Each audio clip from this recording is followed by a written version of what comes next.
Today's story is not just a headline, it's not about politics, and it's definitely not just about drugs. What you're about to hear involves power, money, oil, gold, silver, Bitcoin, and global dominance. Because when the president of the United States arrests a sitting president of another country, that doesn't just happen for a reason.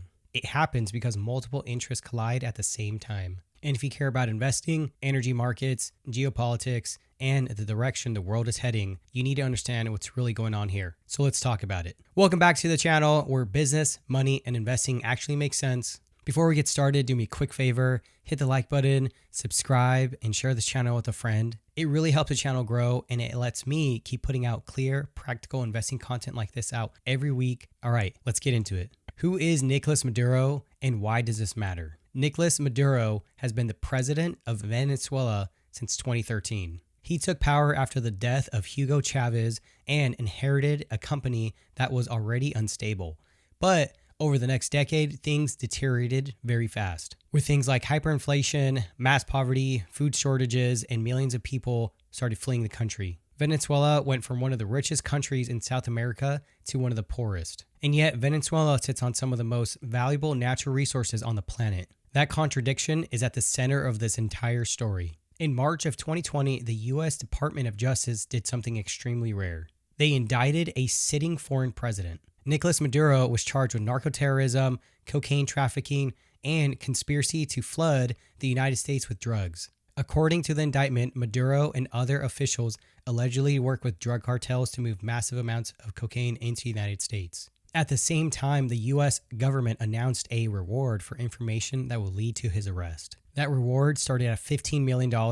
Over time, it increased. Eventually, the bounty reached $50 million, which is one of the highest rewards ever offered by the U.S. government. And what was Maduro's response?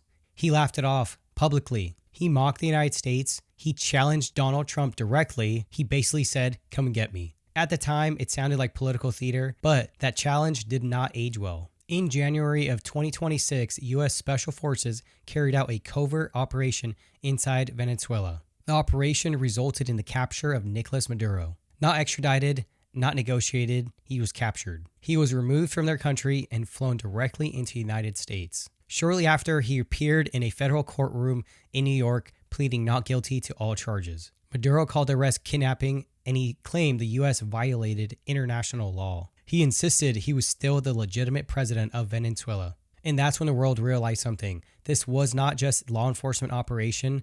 This was a geopolitical earthquake. The official U.S. explanation is straightforward. The arrest was about combating narco-terrorism. The U.S. government says Maduro led an enterprise that helped move cocaine and potentially fentanyl into the United States. They argue that this was about protecting American lives. They also say the operation was meant to help Venezuelans by removing an illegitimate leader who committed human rights abuse and rigged elections. According to the U.S., this was about law enforcement, public safety, democracy, and human rights. And while those reasons might be partially true, they are not the full story. The real prize. Now let's talk about oil, because this is where everything starts to make sense. Venezuelans hold the largest proven oil reserves in the world, more than Saudi Arabia, more than Russia, and more than the United States. The estimate is roughly 300 billion barrels of oil. That's about 17% of all the global oil reserves. The problem is not that Venezuela lacks oil. The problem is that Venezuela destroyed its ability to produce it. Years of corruption, sanctions, mismanagement, and a decaying infrastructure collapsed the country's energy sector. But here's a key point. The oil never went anywhere. It's still in the ground. And control of that oil means control of future energy supply. Why does the U.S. care now? The timing of this matters. The world is shifting. Energy security is becoming more important, not less. Supply chains are being reshaped, geopolitical alliances are tightening, and oil is still the backbone of the global economy. By gaining influence over their oil reserves, the United States gains leverage. Leverage over oil prices, leverage over rival nations, and leverage over global energy markets. This is not about immediate production. Rebuilding their oil industry would take years and tens of billions of dollars. But long-term control, that is priceless. Now let's zoom out even further. For years, China and Russia had strong relationships with Venezuela. They bought their oil, they provided financing, and they gained influence over the Western Hemisphere.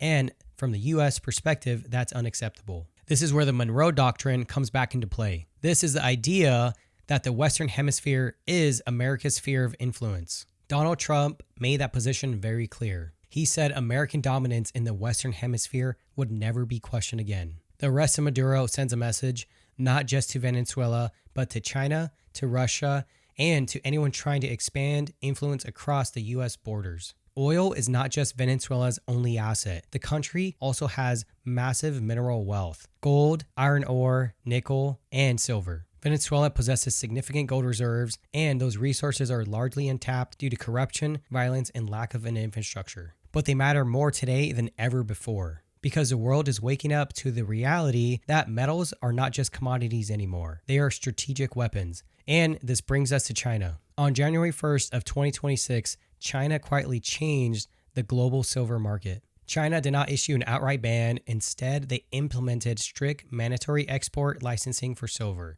treating it like a strategic mineral similar to rare earth metals. Only a small, government-approved list authorized by China's Ministry of Commerce is now allowed to export silver.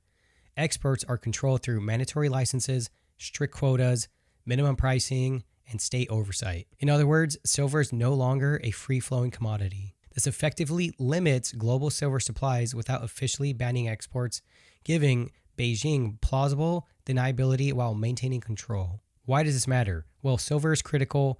It's used in electronics, artificial intelligence hardware, solar panels, electric vehicles, defense systems, and medical technology. By tightening control over silver exports, China gains leverage over industries that power the modern world. This move raises serious concern about supply chain disruptions, especially for countries dependent on imported silver. And this is coming at a time when global demand for silver is already rising. This is not accidental, this is economic strategy. Now let's talk about the most controversial part of the story. There are persistent rumors that the Maduro regime accumulated a mass Bitcoin reserve. Some estimates suggest as much as 600,000 Bitcoin. That would be worth tens of billions of dollars. The theory is that Venezuela converted gold and oil revenue into Bitcoin to bypass sanctions. Is this confirmed? No, not at this time. There's no public audit and there's no official documentation, but the rumors alone are powerful. Because even if a fraction of that reserve exists, it would be one of the largest sovereign Bitcoin holdings in the world. And that would have massive implications for crypto markets, sanctions enforcement, and monetary power. Another layer of this story is about democracy. The US and many other countries did not recognize Maduro's election in 2018 or 2024. International observers raised concerns about voter suppression, lack of transparency, and political persecution. The U.S. argues that removing Maduro creates an opportunity for democratic transition. Critics argue it sets a dangerous precedent. Both sides have a point, and history will decide which interpretation holds up. Now let's connect this all to the markets. First, with oil. Control or influence over their oil reserves reshapes long-term